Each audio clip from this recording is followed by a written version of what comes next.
in the Hall of Faith in Hebrews, the 11th chapter, inspired this series. The series is, as I was researching the prophetic meaning for 2019, it led me to the 19 people that are listed in Hebrews 11th chapter. And the 19th person that's listed is the prophets. I was elated because I be one. So it's listing the prophets. For all the prophets that are listed, the baby prophets that are listening, the baby prophets, the prophets that are yet in the womb. This is the year of the prophets. Finally, we get a year. But it is a year of faith. So we looked in the Hall of Faith, and I came up with, or felt like I was divinely inspired to start a prophet series. The prophets. Part 1 in the series was Isaiah the prophet. Isaiah saw all the way into the coming of Jesus Christ. Jesus Christ, when he stood to preach, he preached from the book of Isaiah. Isaiah wrote most of the books of Isaiah. He didn't write all of them. But when we read Isaiah from the New Testament, we're reading from the perspective of this prophet. So he was one in the prophet series. The second person or second part of the prophet series is Ahijah. Ahijah is a prophet that a lot of us have not heard of. We saw Isaiah as a major prophet, but Ahijah is someone new that I introduced to some of you, and some of you were already familiar with Ahijah. Part 3 is today, which is the no-name prophets. The young prophet, the old prophet. This Bible, or this book, 1 Kings, the 13th chapter, simply lists them as the old prophet and the young prophet. It does not give a name. So it's important to understand that as the scripture was written, most of the Bible was written by prophets. The New Testament is filled with apostolic and prophetic teams, or apostolic, prophetic, and teaching teams. So prophet in the old, Jesus was called a prophet, Moses was called a prophet, so prophets are not obsolete. We still need prophets today. So since we're on the 19th year 2019, we're studying the 19th in Hebrews, the 11th chapter, the prophets. And you can find more details about 1 Kings, the 13th chapter, the prophet that I'm going to talk about today. You'll find more details in a little booklet that I developed, I forget which year. Henry says to the prophetic. It gives you more details about the prophet that I'm going to talk about today, and it also will help you to know what not to do so that you won't hinder your prophetic word. Most people are elated about getting a prophetic word, and it never crosses their mind that they can do something to hinder it. And you, by all means, you want to know what not to do so that your word will come to pass. It is just not a cure-all or panacea or a definite. I got a word and that's it. Oh, there are some things you have to do. Okay, 1 Kings, the 13th chapter, 1st through the 32nd verse. Prophets still are a necessary part of our life. God talks about certain things, and then the danger in this text today, this is very relevant because it's dwelling with or hovering over obedience. Your disobedience can cost you. And if just obeying the Lord one time is not sufficient. I was looking at this today and thinking, wow, you could obey God 20 times and miss him one time and lose out. Amen. Obedience is important. Just to tell you a little funny joke that started my day, you may find it funny. I found it funny.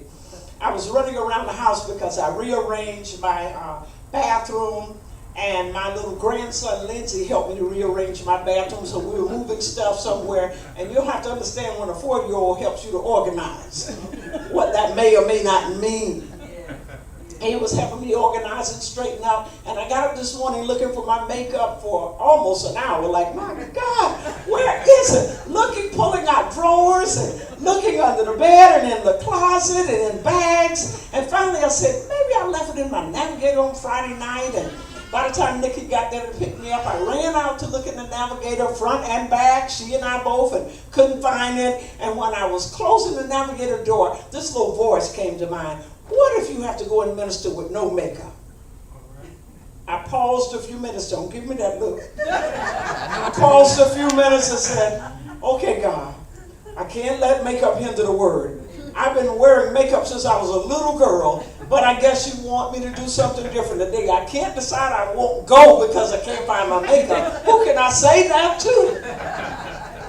I'll go. And when I said I'll go, a thought crossed my mind. Go back in the house and look one more time. I went back and went to the exact spot and said, phew, you just wanted a yes from me, Lord. Thanks. That was close.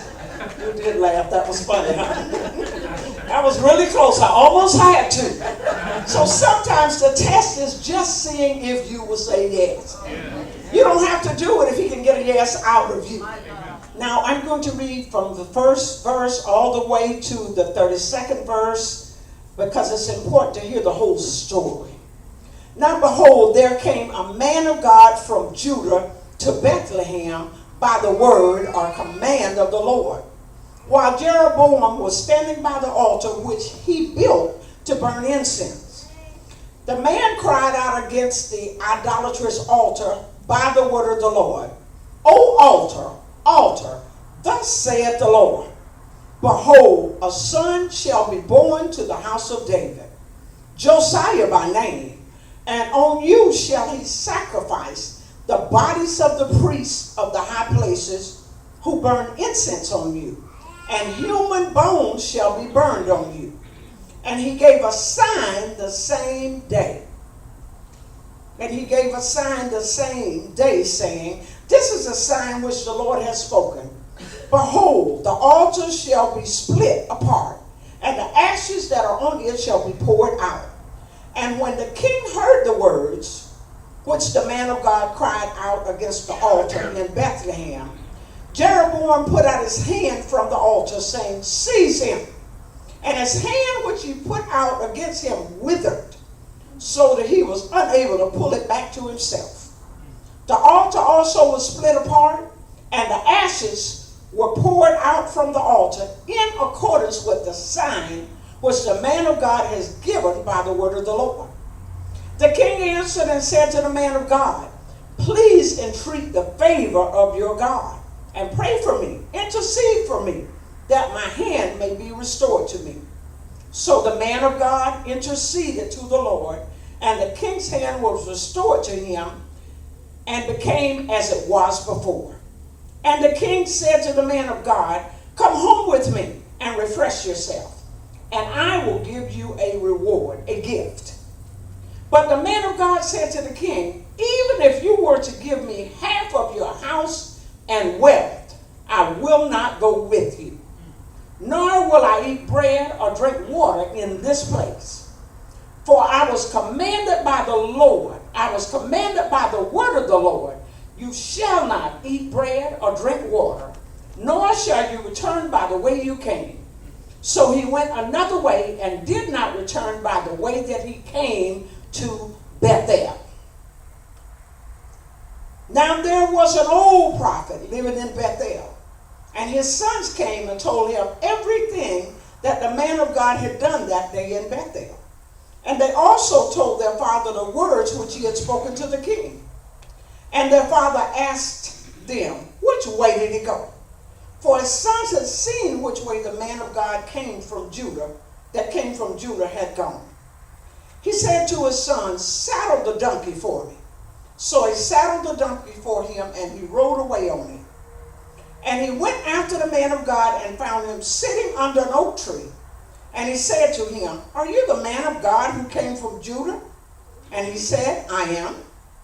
Then he said to him, come home with me and eat bread. He said, I cannot return to you, nor go in with you, nor will I eat bread or drink water with you in this place.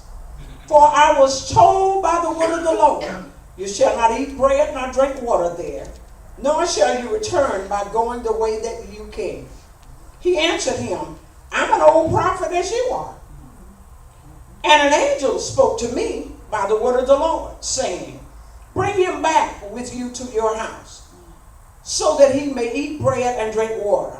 But he lied to him. So the man of God went back with him and ate bread in his house and drank water. Now it happened as they were sitting at the table that the word of the Lord came to the prophet who brought him back. And he cried out to the man of God who came from Judah. Thus saith the Lord, because you have disobeyed the word of the Lord, and have not kept the commandment which the Lord your God commanded you, but have come back and have eaten bread and drunk water in the place which the Lord said to you, you shall not eat bread nor drink water. Your body shall not come to the tombs of your fathers or your ancestors. After the prophet of the house had eaten bread and had drunk, he saddled the donkey for the prophet who he brought back. Now when he had gone, a lion met him by the road and killed him. And his body was thrown in the road, with the donkey standing beside it. The lion was also standing beside the body. And there were men passing by, and they saw the body thrown in the road, and the lion standing beside the body. So they came and told it in the city of Bethel, where the old prophet lived. When the old prophet who brought him back from the road heard it, he said, it is the man of God who was disobedient to the word of the Lord. Therefore the Lord has given him to the lion, which has torn him and killed him in accordance with the word of the Lord, which he spoke to him. And he said to his sons, saddle the donkey for me. And they saddled it. And he went and found the body thrown on the road, and the donkey and the lion standing beside the body. The lion miraculously had not eaten the body or attacked the donkey. Then the prophet picked up the body of the man of God, laid it on the donkey, and brought it back, and came to the city of Bethel, the old prophet, to mourn and to bury him. And he laid the body in his own grave, and they mourned over him, saying, alas, my brother. Then after he buried him, he said to his sons, when I'm dead, bury me in the grave in which the man of God is buried. Lay my bones beside his bones. For the words which he cried out by the word of the Lord against the altar in Bethel, and against all houses of the high place, which are set in the city of Samaria, shall certainly come to pass. God, we thank you for your word, because your word is true. It brought us where we ought to be in God. We ask you that you deposit this word in our spirit, that it resonates in our soul, that we keep it implanted in our mind, that we will always obey you, the higher authority, and will not change your word for kings, for politicians, for rich individuals, or for prophets. In Jesus' name, amen.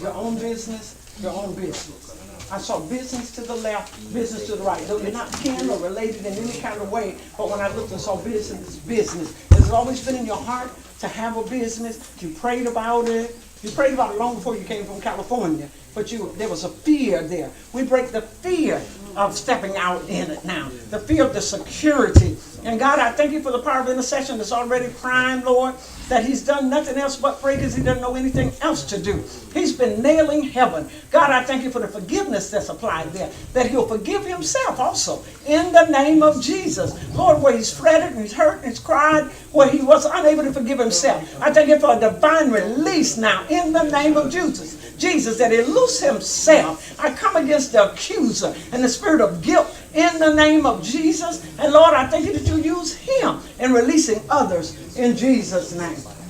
Hallelujah.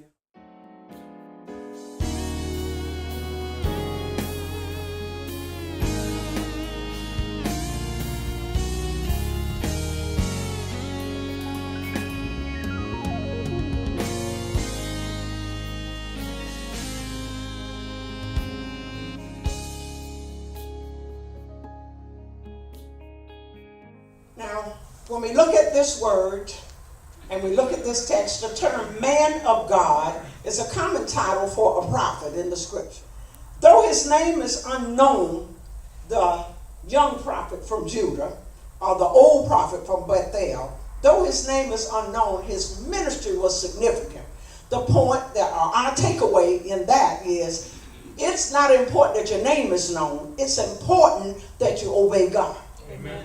It's not important that your name is known. It is important that you deliver the mail or take care of your assignment.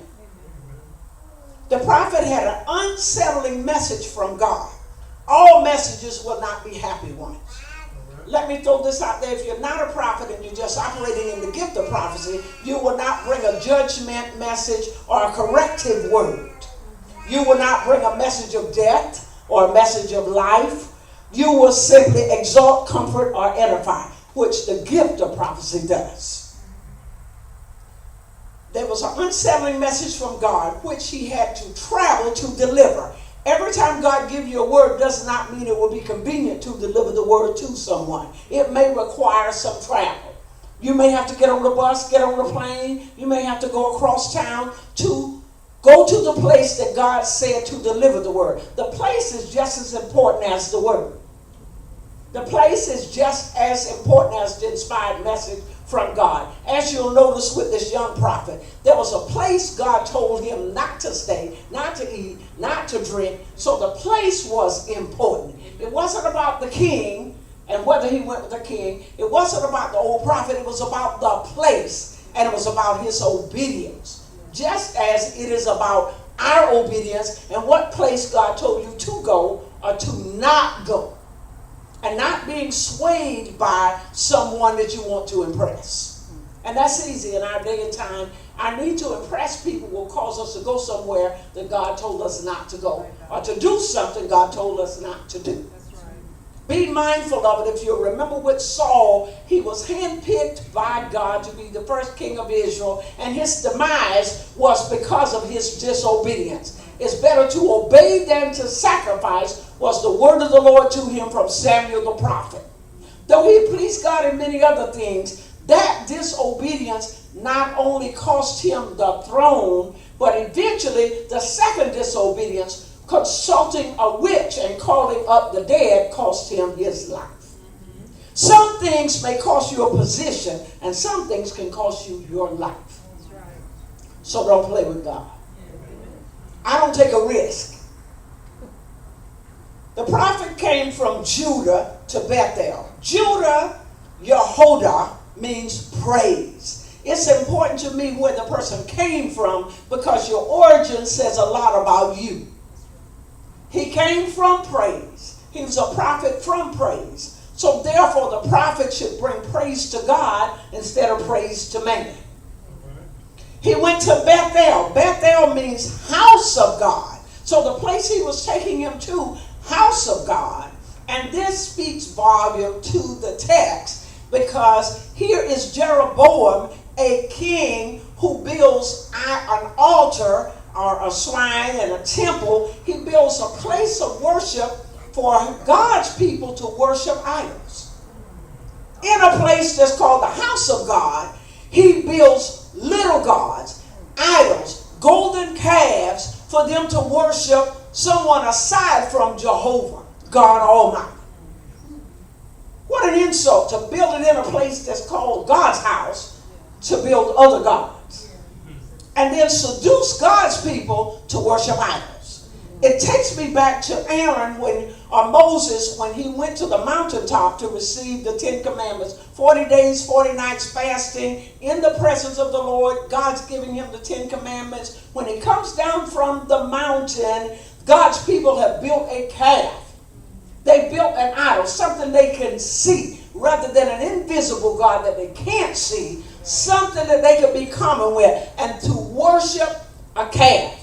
And Aaron said, I threw it in the fire and it just appeared. What a notorious lie.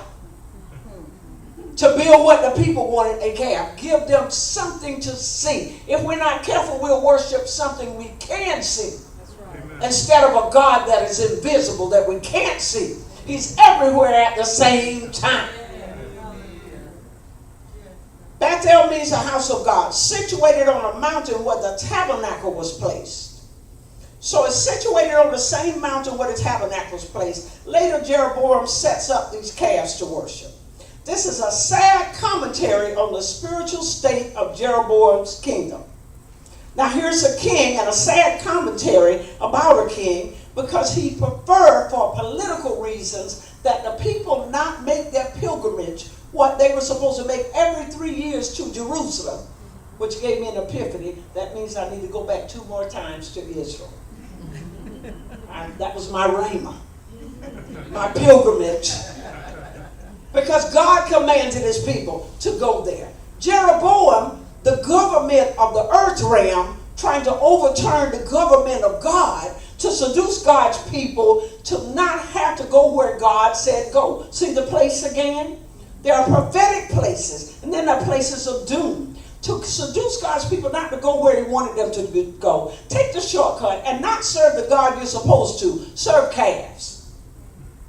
And give your money to this temple that's built to false gods. This anonymous man of God was used in an important way, the young prophet. He demonstrated that one doesn't need to be famous to be significantly used by God. He wasn't important enough for the prophets writing this to even include his name. The man of God gives a prophecy that would be fulfilled 340 years later. Now, 340 years, who wants to give a prophecy which takes us right back to the part that I mentioned on last week, that all prophecies aren't fulfilled immediately. Amen. And if you're hung up on the way that you know that it's a true prophecy, it will come to pass. How many of you will live 340 years to see it?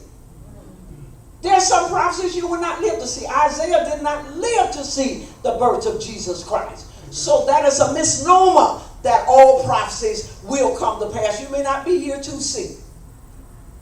It does not mean it's false. And second,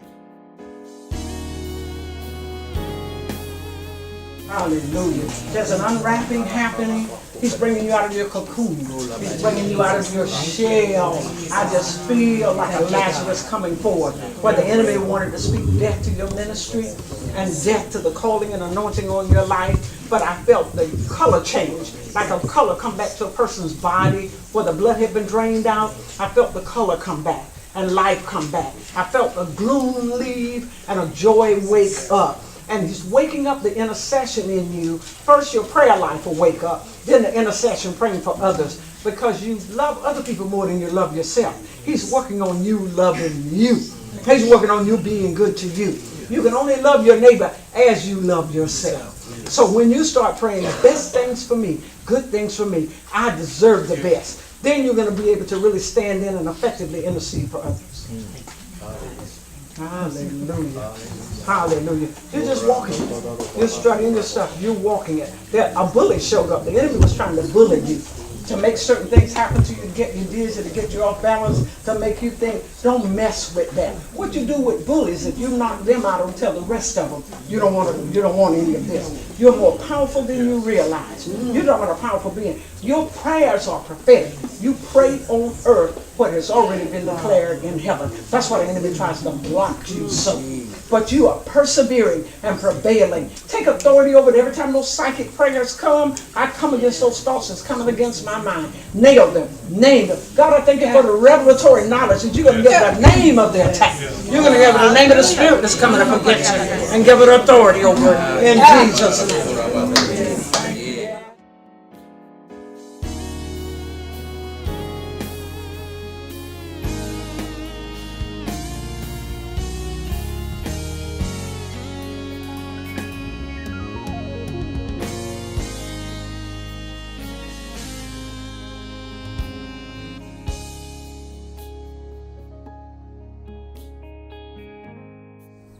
In 2 Kings, the 23rd chapter and the 15th verse documents the fulfillment of this prophecy in the days of Josiah, the king of Judah. I like names because names indicate a change of relationship, or names mean something to God, and God cares enough to name individuals, so we should care enough to name him. When he said Jesus shall be called Emmanuel, he shall be called John. He told Elizabeth, the child she carried shall be called John. So it's wonderful when God names you. The prophet had a word from the Lord that said what the lineage that was coming out of David, a king that would be born, his name would be called Josiah. The prophecy included the name. So when people are thrilled during this day and time that a prophet called out a name, it is not new. They were calling out names then. He said a child would be born. The child would be named Josiah. Josiah means one healed. like healing. Helped by Jehovah. I love that. Josiah means helped by Jehovah. Before he's born, his name indicates that he'll be helped by Jehovah. The altar that was at Bethel and the high place which Jeroboam made Israel sin had made both altar and high places broken down. And he burned the high place and crushed it to powder. This is what Josiah did. Burned that high place, crushed the powder, and burned the wooden images when he came on the scene. He got rid of everything that will remind God's people of worshiping false gods. He totally fulfilled the word of the Lord concerning him. Amen. Now this worship center was dedicated, what are high places? It's a worship center dedicated to the little g God, to make sacrifices and hold high feasts or the whole feast and worship graven images. So when they talk about high places, they're literally building a worship center, building a church for a false god. A political reason, Jeroboam completed the betrayal of a very essence of the Jewish religion, the belief in one God. He attacked the Jewish religion that believed in one God, and God's people followed him. Think about how many people will follow false religions to this day. Knowing the true and living God has delivered them, God's people, the Israelites, God has brought them out, brought them across the Red Sea. Moses leaves for 40 days, and all it took was 40 days for them to start worshiping idols. How long will you hold to the God that changed you, that saved you, that redeemed you, that healed you? And imagine, someone comes up with the concept of building a calf and they join in. Jeroboam's first step was to institute an animal cult of Egypt. He erected temples in Bethel and put up images of golden calves and ordered the people. As a king, he gave an order or decree and they had to obey. So he ordered God's people to make their pilgrimage to the new temples to serve the idols instead of serving God.